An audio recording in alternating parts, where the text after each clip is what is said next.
Deer online viewers, আমরা আরও একটি নতুন ভিডিও নিয়ে আপনাদের সামনে হাজির হয়েছি।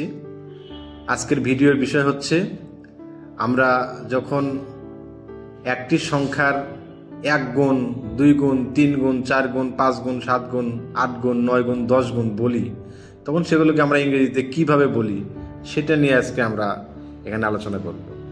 যেমন যদি কোনো সংখ্যার 1 গুণ হয় তাহলে সেটাকে আমরা বলি সিঙ্গেল। যখন 2 গুণ হয় তখন সেটাকে আমরা বলি ডাবল। দ্বিগুণকে বলি আমরা ডাবল।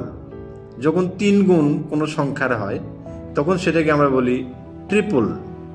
যখন একটি সংখ্যার 4 গুণকে আমরা বলতে চাই, 4 গুণ, সেটাকে আমরা ইংরেজিতে বলতে পারি কোয়াড্রাপল। যখন আমরা একটি সংখ্যার 5 গুণকে বলবো তখন সেটা হবে কুইন্টাপল। যখন একটি সংখ্যার 6 গুণ হবে তখন সেটাকে আমরা বলি সেক্সটাপল। যখন একটি সংখ্যার 7 গুণকে বলবো তখন সেটাকে বলা হবে সেপ্টাপল। যখন একটি সংখ্যার আমরা 8 গুণ ধারণ করব, বলবো, বুঝাবো, তখন সেটাকে বলবো অক্টাপল।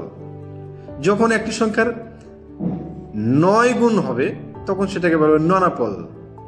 এবার দর্শকবৃন্দ, আপনারা বলবেন যে একটি সংখ্যার 10 গুণকে আমরা ইংরেজিতে কি বলবো?